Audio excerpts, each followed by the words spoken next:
Hello everyone, ফুলিমারি একাডেমিতে তোমাদের প্রত্যেককে ওয়েলকাম। আজকে এভারেজের প্রথম ক্লাস, একদম বেসিক থেকে ক্লাস শুরু হবে।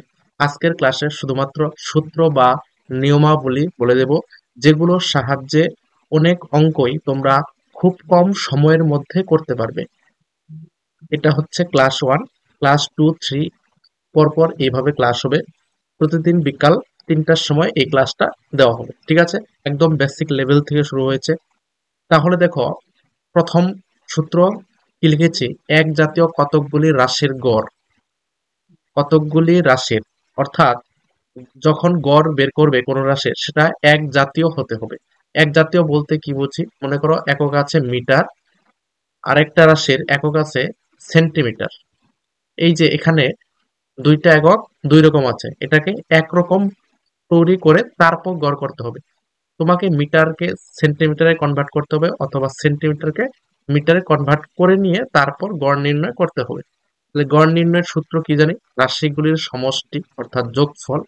যোগফলকে এবং সেখানে কতগুলো রাশি ছিল তার সংখ্যাটা দিয়ে ভাগ করতে হয়, তাহলেই গড় বের হয়। যদি সংক্ষেপে রাখো, কি করবে? এভারেজ সমান সমান রাশিগুলির সমষ্টি অর্থাৎ এস বাই এন। এন মানে কতগুলি সংখ্যা আছে সেখানে, তাহলে এ সমান সমান এস বাই এন। এই ফর্মুলাটা হচ্ছে বেসিক ফর্মুলা। এটা সব সময় মনে রাখতে হবে, এ সমান সমান এস বাই এন, অর্থাৎ এভারেজ সমান সমান সংখ্যাগুলির সমষ্টি বাই রাশিগুলির সংখ্যা।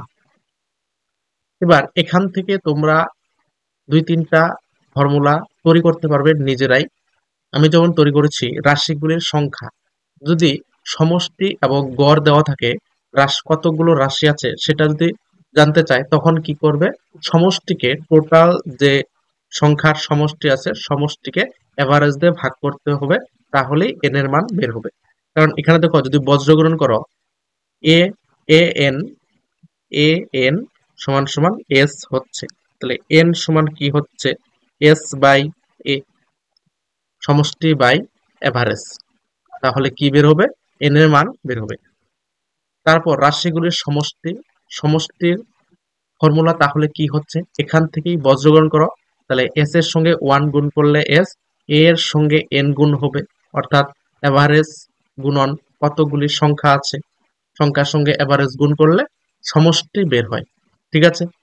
যদি একটা উদাহরণের সাহায্যে বোঝানো যায় তাহলে কি হবে? মনে করো 5 জন ছাত্রের গড় বয়স 25 বছর। এটা হবে গড় বয়স, গড় বয়স। আর এটা হলো ছাত্র সংখ্যা। 5 জন ছাত্রের গড় বয়স আছে 25 বছর।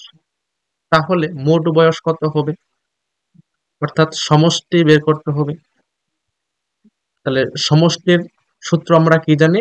এভারেজকে ছাত্র সংখ্যা দিয়ে গুণ করতে হবে, তাহলেই আমার মোট বের হবে। ঠিক আছে? তাহলে 25 গুণন 5 সমান সমান 125 হবে। এই যে রাশিগুলির সমষ্টি। ঠিক আছে? মোট বয়স সমান রাশিগুলির গড়, গড় কত? 25, গুণন রাশিগুলির সংখ্যা। কতগুলো রাশি আছে? 5টা। 5 জন ছাত্রের গড় বয়স 25 হলে মোট বয়স হবে, 25কে 5 দিয়ে গুণ করতে হবে, 125। ঠিক আছে? মনে করো মোট বয়স 125, ছাত্র সংখ্যা 5, তাহলে গড় বয়স কত? তখন কি করতে হবে? গড় মানে এভারেজ জানতে চাইলে এভারেজ সমান সমান এস বাই এন, অর্থাৎ সমষ্টিকে সংখ্যা দিয়ে ভাগ। তাহলে 125কে 5 দিয়ে ভাগ করলে কত হয়? 25, এভারেজ। 2 নম্বর ফর্মুলা, পরপর বা সম পার্থক্য যুক্ত সংখ্যার সারির গড় কিভাবে বের করবে? তখন ফর্মুলাটি হবে প্রথম সংখ্যা যোগ শেষ সংখ্যা বাই 2, অথবা কোনো সংখ্যার পরপর গুণিতকের গড় কিভাবে বের করবে? প্রথম গুণিতক যোগ শেষ গুণিতক বাই 2। যদি উদাহরণের সাহায্যে বুঝি, মনে করো 5, 10, 15, 20, 25। ঠিক আছে? দেখো এখানে পার্থক্য সমান আছে, এখানে 5 বেড়েছে, প্রত্যেকটাতে 5 করে বেড়ে সংখ্যা তৈরি হয়েছে। 5, 10, 15, 20 25 অর্থাৎ সমান পার্থক্য আছে। তাহলে সমান পার্থক্য থাকলে তাহলে ফর্মুলাটি হচ্ছে গড় নির্ণয়ের ফর্মুলাটি হচ্ছে প্রথম সংখ্যা যোগ শেষ সংখ্যা। তাহলে শেষ সংখ্যা কত? 25, প্রথম সংখ্যা 5, তাহলে 5 যোগ 25 বাই 2, তাহলে কত হচ্ছে? 30/2 সমান 15। গড় হচ্ছে 15। অথবা পরপর গুণিতক বললাম, তাহলে দেখো এটা হলো 5-এর গুণিতক, 5 10 15 20 25। এই ক্ষেত্রেও প্রথম গুণিতক কত? 5 এবং শেষের গুণিতক কত? 25, যোগ করে 2 দিয়ে ভাগ করলে 15 হয়। ঠিক আছে, এখানে আরেকটা আমি এক্সট্রা ইনফরমেশন বলে রাখছি, যদি পরপর সম পার্থক্য থাকে তাহলে মিডিলের যে সংখ্যাটা হয় সেটাই হয় গড়। এখানে দেখো সংখ্যা কয়টা আছে? 2 3 4 5টা সংখ্যা আছে, অর্থাৎ ডান দিক থেকে 2টা বাঁ দিক থেকে 2টা বাদ দিলে মিডিলে হচ্ছে 15, এটাই হবে অ্যান্সার। এইভাবে বের করতে পারো। ঠিক আছে, মনে করো 2 4 6 8, এখানে 4টাই লিখলাম। ঠিক আছে, এখানে দেখো সমপার্থক্য আছে কিন্তু মিডিলে কত আছে? 4টা সংখ্যা আছে। ঠিক আছে, তাহলে এখান থেকে 2টা বাদে এইখানে যে সংখ্যাটা আছে সেটি হচ্ছে গড়। 4 ও 6 এর মাঝে কত আছে? 5, তাহলে 2 4 6 এবং 8-এর গড় কত হবে? 5 হবে।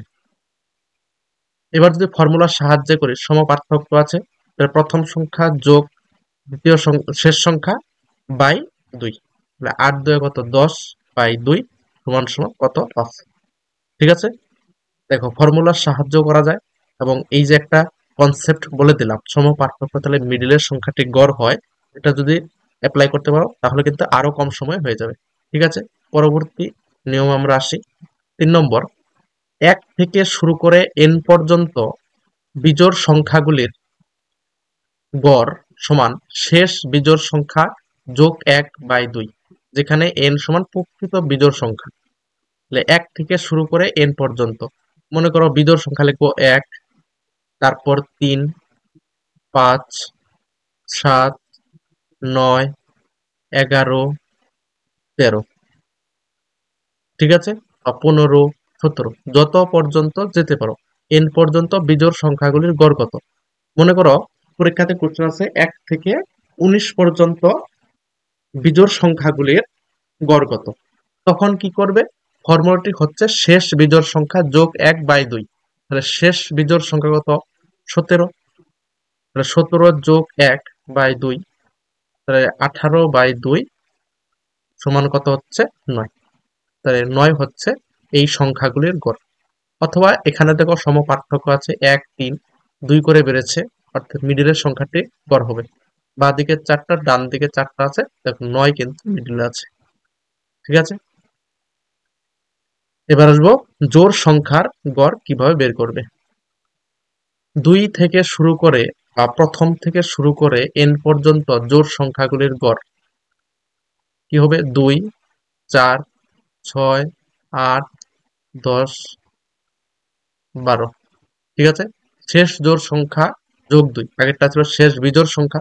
তাহলে যদি জানতে চাই 2 থেকে 12 পর্যন্ত জোড় সংখ্যাগুলির গড় কত, ঠিক আছে, তাহলে ফর্মুলা হবে শেষ জোড় সংখ্যা যোগ 2। 2 থেকে শুরু হয়েছে তাই জোড় যোগ 2, আর আগেরটা ছিল তোমার 1 থেকে শুরু হয়েছে তাই যোগ 1, এইভাবে মনে রাখবে। এবং বিজোড় বলেছে তখন শেষ বিজোড় সংখ্যা, এবং এখানে কি বলেছে? জোড় সংখ্যা, তাই হবে শেষ জোড় সংখ্যা। তাহলে 12 যোগ 2/2, তাহলে কত হবে? 14/2 সমান কত হবে? 7। অথবা দেখো মিডিলে আমরা সংখ্যা বের করব, সংখ্যাটা 2টা 4টা 6টা, তাহলে এই 3টা এবং এই 3টা মাঝে কত আছে সেটা হবে গড়। 6 ও 8-এর মাঝে আছে 7, 7ই আনসার। পরবর্তী ফর্মুলা এবং আজকের লাস্ট ফর্মুলা, 5টা ফর্মুলা রেখেছি এবং ক্লাস 2তে আমরা বাকি ফর্মুলাগুলো রাখবো। তারপর থেকে আমরা প্রিভিয়াস ইয়ার্স এর অঙ্ক সমাধান করব। বিগত বছরের বিভিন্ন পরীক্ষায় গড় থেকে যে অঙ্কগুলো এসেছে সেই অঙ্কগুলো নিয়ে এখানে সমাধান করানো হবে। তাই চ্যানেলে যদি নতুন হয়ে থাকো চ্যানেলটি অবশ্যই সাবস্ক্রাইব করে রাখো এবং বন্ধু বান্ধবদের মধ্যে শেয়ার করে দিও। প্রথম n সংখ্যক স্বাভাবিক সংখ্যার গড়, মানে প্রথম থেকে শুরু করে কোনো সংখ্যার গড় যখন বের করবে তখন ফর্মুলা কি হবে? মনে করো পরীক্ষা আসছে 1 থেকে 50-এর গড় কত, 1 থেকে 50 পর্যন্ত সংখ্যার গড় কত। প্রথম থেকে বলেছি, তাহলে সূত্রটা কি, n+1/2, 50 পর্যন্ত বলছে, তাহলে 50+1/2 সমান 51/2, তাহলে কত হবে, 25.5। ঠিক আছে, যদি আমরা ছোট সংখ্যার মাধ্যমে দেখাই, মনে করো 1 থেকে 10 পর্যন্ত করব। যদি মিডিলের সংখ্যা দেখি, তাহলে এদিক থেকে 5টা এদিক থেকে 5টা বাদ দিতে হবে, তাহলে 5 ও 6 এর মাঝে কত আছে, 5.5, এটা উত্তর হবে। এবার ফর্মুলার সাহায্যে দেখি করি, তাহলে এন মানে সংখ্যা, কতগুলো সংখ্যা, 10টা, যোগ 1/2, 11/2, তাহলে 11 অর্ধেক কত, 5.5, এটাই হচ্ছে। তাহলে প্রথম এন সংখ্যক স্বাভাবিক সংখ্যার গড় হচ্ছে n+1/। ঠিক আছে, আজকের ক্লাস এখানেই শেষ করছি। পরবর্তী ক্লাসে আমরা পরের আরো কিছু ফর্মুলা আছে, সেগুলো নিয়ে আলোচনা করব। ঠিক আছে, সবাই ভালো থেকো, সুস্থ থাকো এবং দেখতে থাকো তোমাদের প্রিয় YouTube channel Tholimari academy. Thank you.